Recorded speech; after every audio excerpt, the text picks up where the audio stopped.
गोष्टींचा आपल्याला उल्लेख करता येईल। आणि दुसऱ्या बाजूला या जागतिक स्तरावरती 10व्या अर्थव्यवस्थेवरून 5व्या अर्थव्यवस्थेवरती आपण आलो।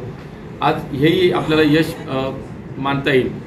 आपण पाहिलं की कोविडच्या काळामध्ये सुद्धा माननीय मोदीजींनी जर पाहिलं तर आपण आपल्या देशानं जगातील 100 देशांना आपण लस पुरवली। एकेकाळी संरक्षण खात्यातली युद्ध सामग्री आयात करणारा देश म्हणून आपली ओळख होती। आज जगातील 80 देशांना आपण युद्ध सामग्री निर्यात करतो। ते एक नवी ओळख नव्या भारताची ही जागतिक व्यासपीठावरती आपण जर म्हटलं तर करून दिली।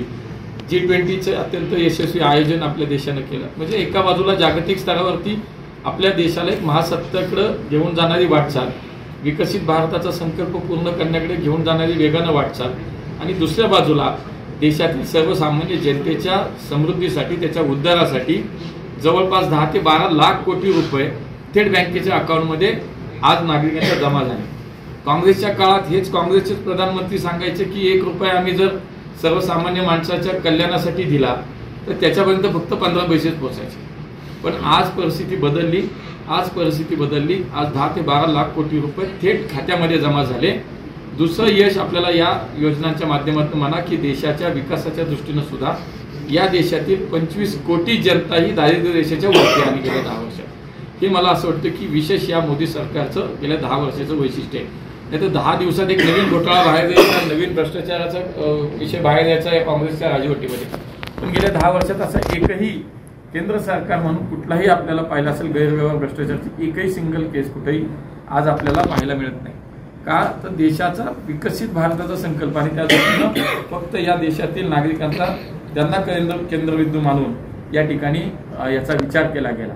आम्ही संकल्पपत्र नुसतं ठेवणार नाही राज्य सरकार म्हणून। म्हणजे राज्य सरकार म्हणून सुद्धा मी आपल्याला सांगितलं की खरंच मागच्या 2.5 वर्षाच्या काळामध्ये तर एका बाजूला समृद्धी महामार्ग असेल, देशातील सर्वाधिक विदेशी गुंतवणूक एकट्या महाराष्ट्रात 52% आपल्या आहे। म्हणजे याच्यावरून आपल्याला लक्षात येईल की आमचे जे नेतृत्व आहे माननीय शिंदे साहेब असतील, देवेंद्रजी अजितदादा, एका महाराष्ट्राला वेगानं विकासाच्या दृष्टीनं वेगानं पुढे नेत आहेत। पण दुसऱ्या बाजूला आमच्या लाडकी बहीण योजनासारखी योजना असेल, आज आमच्या महिलांना भगिनींना आज महिन्याला 1500 रुपये मिळत आहेत। पुढच्या काळात आता सत्ता आल्यानंतर आमच्या संकल्पपत्रामध्ये त्याचाही उल्लेख की आम्ही 2100 रुपये महिन्याला देऊ। आज हा विचार करताना शेतकरी आहेत, कामगार आहेत, महिला आहेत, आज आमच्या मुलींना उच्च शिक्षण मोफत मिळायला लागलं। आज आमच्या महिलांना 50% ST सवलत मिळायला लागली, वर्षाला 3 सिलेंडर मोफत मिळायला लागले। आमच्या लाडक्या बहीण योजनेची टिंगल करणारे काँग्रेस त्यांनी असं सांगितलं की योजना बंद होणार आहे, याच्यात काही तथ्य नाही। आणि त्यांचा जाहीरनामा प्रसिद्ध करताना त्यावेळेस आम्हाला म्हणाले, जनतेला सांगायला लागले की हे पैसे कुठून आणणार, आता एवढं राज्याच्या तिजोरीवरती इतका ताण पडेल की पैसेच नाहीत आणि महिन्याला 1500 रुपये कुठून देणार आहेत। मोठी आपली धर्मस्थळं पण इथं आहेत। विठ्ठलाचं पांडुरंगाचं स्थान असलेलं आपलं पंढरपूर आहे, तुळजाभवानी मातेचं आहे, अक्कलकोट स्वामी समर्थ महाराजांचं, याबरोबरच मोठ्या प्रमाणामध्ये या जिल्ह्याच्या औद्योगिक क्षेत्राला, व्यापार क्षेत्राला आणि पर्यटन क्षेत्राला सुद्धा एक निश्चितपणे एक चांगले दिवस येतील अशा पद्धतीने विचार करून सोलापूर विमानतळ हे 65 कोटी रुपये खर्च करून पूर्ण करण्यात आलं। आणि 23 डिसेंबरला सोलापूर ते मुंबई आणि सोलापूर ते गोवा हे विमान आता सुरू होतंय। अनेक दिवसांची सोलापूरकरांची प्रतीक्षा आता संपेल।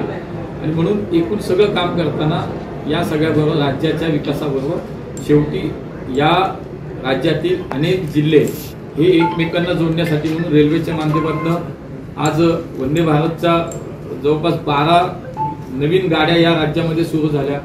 12 नवीन गाड्या सुरू झाल्या, 12 नवीन वैद्यकीय महाविद्यालय आली। याबरोबर सरकार म्हणून अनेक विषयावरती आम्ही विचार करतो। आज आम्ही सोलापूर विमानतळ खरं तर खूप वर्षांची प्रतीक्षा होती। 23 डिसेंबरला चालू होत आहे। Line 91 नावाची एक एअरलाईन कंपनी आहे आणि खरं तर थोडा उशीर का होत होता तर शेवटी फायनान्शियली सुद्धा कमर्शियली त्याच्यामध्ये नक्की थोडं विजिबल असलं पाहिजे म्हणून कोणी लोक पुढे येत नव्हती। पण आम्ही खूप प्रयत्न केले। या ठिकाणचे आमचे स्थानिक आमदार सचिन कल्याण शेट्टी असतील, आमचे सर्व पदाधिकारी असतील यांनी सातत्यानं नेहमीच माझ्याकडे वारंवार दिल्लीत पाठपुरावा केला आणि म्हणून परवडणार नव्हतं। पण त्याच्यामध्ये राज्य सरकारने खूप मोठी भूमिका घेतली। VGF म्हणजे व्हायबिलिटी गॅप फंडिंग हे राज्य सरकार आपल्याला देणार आहे आणि म्हणून ही विमान सेवा आपल्याला शक्य झाली। आणि म्हणून मी राज्य सरकारचं सुद्धा यासाठी मनापासून अभिनंदन करेन। माननीय देवेंद्रजींना आम्ही विनंती केली मग देवेंद्रजींनी शिंदे साहेब आणि अजितदादांशी चर्चा करून कॅबिनेटमध्ये हा प्रस्ताव ठेवला आणि पुणे ते सोलापूर ते मुंबई या विमान प्रवासाला VGFच्या माध्यमातून राज्य सरकार आता मदत करते आणि म्हणून आपल्याला हे पॉसिबल झालं, हे शक्य झालं. पण मला असं वाटतं की खूप समाधानाचं आहे, खूप महत्त्वाचं आहे की आज सोलापूर सारख्या एका मोठ्या जिल्ह्याला आज कनेक्टिव्हिटी सुरू झाली. मुंबई असेल, गोवा असेल. आज मुंबईला गेल्यानंतर आपण देशात किंवा जगातही कुठेही जाऊ शकतो. गोव्याला गेल्यानंतर सुद्धा तीच परिस्थिती आहे. त्यामुळे निश्चितपणे या सोलापूरसाठी अत्यंत आनंदाची गोष्ट आहे. राजकीय दृष्ट्या मी आपल्याला सांगेन की या सोलापूरमध्ये सुद्धा हजारो कोटींची कामं मागच्या काही वर्षामध्ये केंद्र सरकार असेल, राज्य सरकारच्या माध्यमातून असेल, आज या ठिकाणी होत आहेत. आणि म्हणून राज्य सरकार, केंद्र सरकार आणि त्या ठिकाणचे आमचे आमदार असतील किंवा आमचे कार्यकर्ते संघटना म्हणून खूप चांगलं काम झालं आणि त्यामुळे चांगला स्ट्राईक रेट या जिल्ह्यात आमचा राहील. शहरातल्या तर मी तुम्हाला सांगतो 100% स्ट्राईक रेट आमचा राहील. तिन्ही जागा आम्ही जिंकू. मध्य असेल, उत्तर असेल किंवा दक्षिण असेल, या तिन्ही जागा आम्ही 100% जिंकू असा आम्हाला विश्वास वाटतो. हे कोणीही अफवा उठू द्या. आज मला असं वाटतं राज्यापासून गल्लीपासून दिल्लीपर्यंत 50 वर्ष सत्ता होती यांची, काही करू शकले नाही. काय मिळालं नाही त्यांना? सोलापूरकर जनतेने काय दिलं नाही?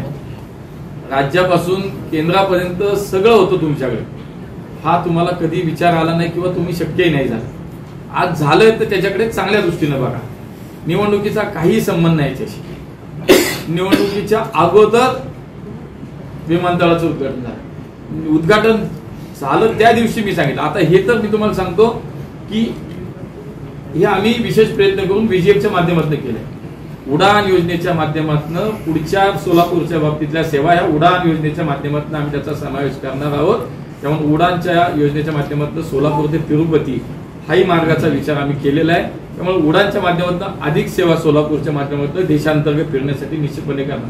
त्यामुळे कुणी काय बोलतोय, मला असं वाटतं शेवटी लोक बघा जे काम करतात त्यांच्यावर विश्वास ठेवतात आणि जे दिसतं त्याच्यावर विश्वास ठेवतील. आणि म्हणून आम्ही दिलेला शब्द पाळतोय, दिलेलं वचन आम्ही पाळणार आहे. पुढच्या काळात 100% लोक शेवटी काय बघा ना, मी म्हणालो तसं की खोटं काहीतरी सांगतात आणि मग लोकांची दिशाभूल करायला बघतात राजकीय निवडणूक आल्या म्हणून. मी निवडणूक म्हणून याच्याकडे पाहतच नाही.